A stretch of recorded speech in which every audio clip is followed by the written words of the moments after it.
Hey guys, this is Mike the Wrestling Godsmith. I know I'm a little late. I totally forgot to do the NXT review because I know AEW didn't come on. I'm so used to doing it with AEW, but um because I need to talk about the go home show for NXT anyway. But like I said, I am doing a review for Takeover tomorrow because it's gonna happen tomorrow anyway. So I am gonna do, and like I said with my predictions for Takeover, all the stuff is gonna happen. And I gotta say, and I'm seeing Keith, and I gotta say before I get into the review about NXT, Keith Lee, he's ready. He's ready for Cross, man. He's ready. NXT was really good, guys. It was really good this week. There's only one thing that kind of fell flat with NXT, and I'm gonna get right into that. First, the first match we actually had, the first match we had was it was for the ladder match, contender match between Johnny Gargano, Rich Holland. That was really good. Johnny Johnny hits him with a super kick, hits him with the running knee, does the running spear into Rich Holland. Rich Holland dodges it, reverses it into a backbreaker, does into a sidewalk slam. Does it? I think I saw a basically a diving a 5 star a 5 star 5 star moonsault that I saw him do, and then uh, while Rich Holland gets back in the ring, Candice LeRae distracts the referee for Johnny. Johnny hits the one final beat. He wins the match. He's in the match. So, but they said he might be injured, but I think he's gonna make it to Takeover. That was a pretty good match. And then we also had we also had the next segment I'm gonna talk about that we had. We actually had a 6-man tag match between uh Legado, Dave Fantasma, or LDF, against Breezango and Swerve. It was a really good match. But I gotta say, I'm still wondering what are they trying to do with the story, meaning what are they trying to do with this? Because I'm thinking, like I said, with my predictions for Takeover, my predictions for Takeover, meaning that, like I already said, I already feel that they're gonna do something crazy. And hear me out, they probably are. I just don't know when. I don't know. And because the reason I don't know is because I'm just like, what are we doing? That's the thing I don't understand because to a point, I want to make, like I said, what I don't understand is just that what are Joaquin Wild and Raul Mendoza gonna do because they should be on the main roster getting the tag titles, or at least getting the NXT tag titles right now.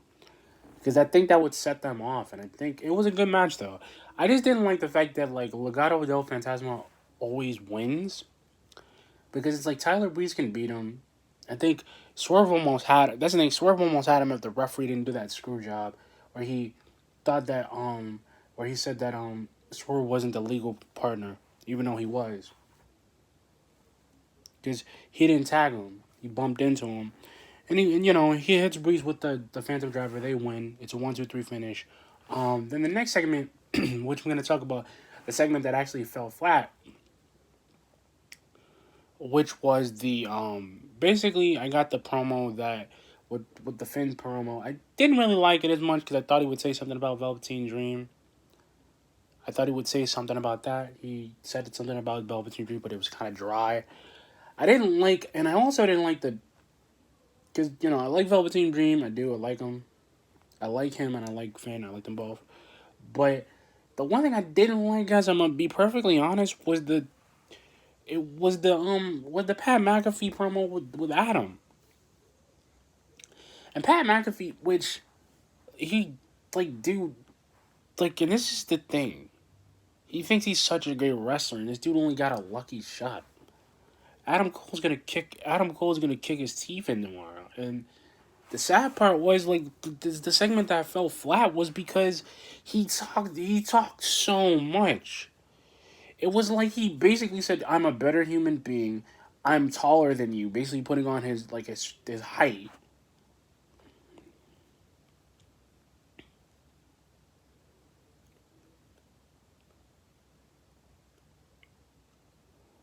And I'm just like, what are we doing?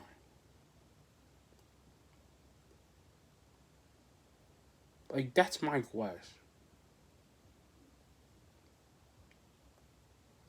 Like, what are we doing?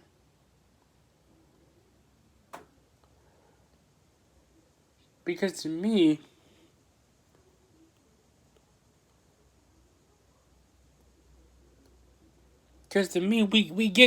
we literally get a dude who's an ex football player because we know who you are, Pat McAfee. We do, and he's mad that Triple H said something to him. Like, dude, Triple H is right. You're gonna get your butt whooped. He's not gonna give you an NXT contract because you're not that good. You're trying to get on what many other NFL people were trying to get on, like when Gronk came to WWE, and he was trying to get there. And that's the sad part. Because, like, it wasn't, that was the segment that fell flat to me. Because I'm like, you know what? It would have been fine if, because I was cool with, like, the Undisputed Era coming out first. Then Pat McAfee coming with his goons. And I would have liked it if it was a straight up brawl. Because I feel like his friends are not going to get involved with this. They only came out this show because they get publicity for being out there. And then, and Adam had to do, like, he super kicks the crap out of the security guards, which was funny. And then he tells Pat, he's like, on Saturday, you're gonna be my bitch, and which works perfectly because Adam Cole, like, he literally had to put up with this dude mocking him for like the last couple of weeks.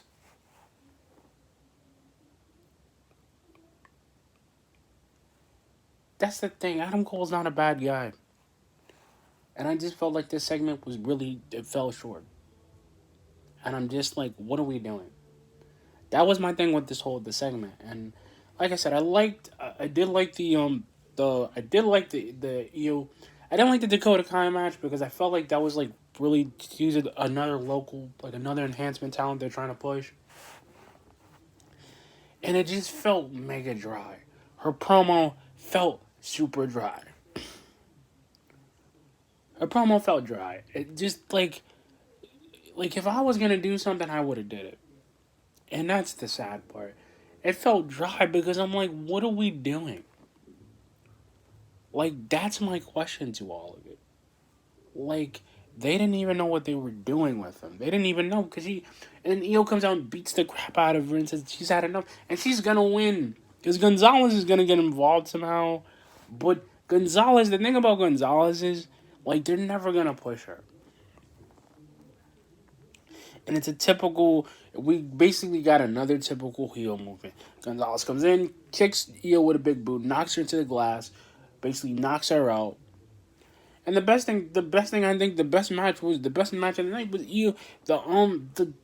the Rhea Ripley and Shotzi match between Aaliyah and Mercedes, which was really good because I love that Rhea doesn't mind taking on Mercedes, and that kind of gives them a really good rivalry. I'm just not okay with her being a Robert Stone brand, kind of being a part of Robert Stone's brand, because they're not really doing anything. And Robert Stone's kind of being an idiot. Which I don't want him to get fired, but I want him to kind of push them, and I feel like they're not going to push him that much.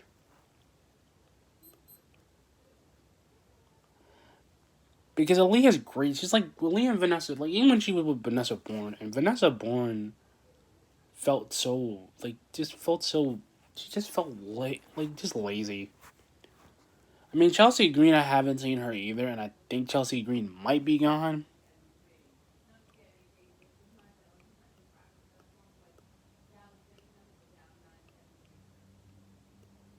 Like I said, I haven't seen her, and like I said, that was super. Like, I love the match. I love her, and I do love Shotzi and Rhea. I think they could be a massive tag team together. I like them both because I love Shotzi.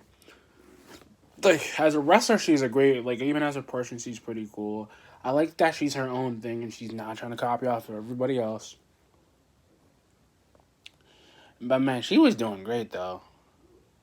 She does great. She does really great. Like Shotzi Blackheart does great.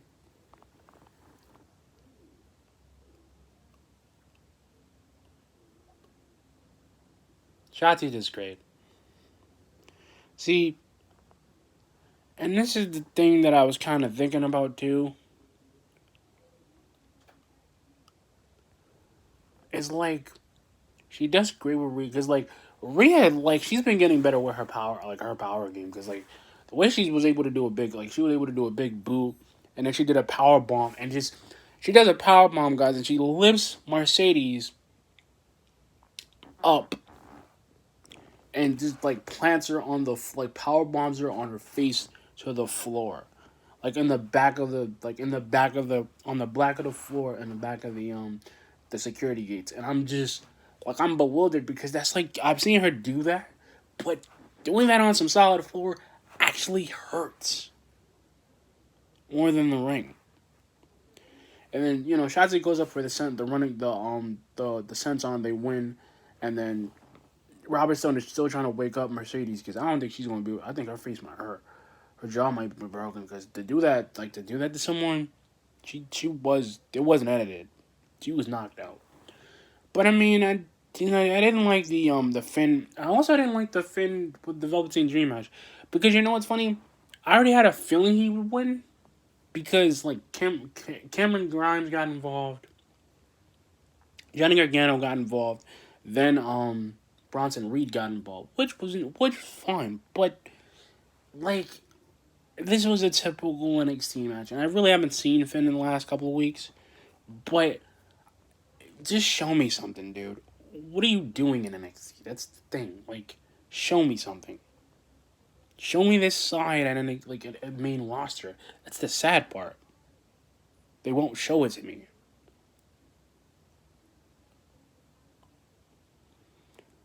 But NXT does. But like it was an okay thing. But NXT, I'm gonna give NXT a B plus because it did good. It just the two segments, the two things that fell flat was the Adam Cole thing with Pat McAfee, and literally the Velvet Dream versus Finn match. That's kind of what fell flat for me.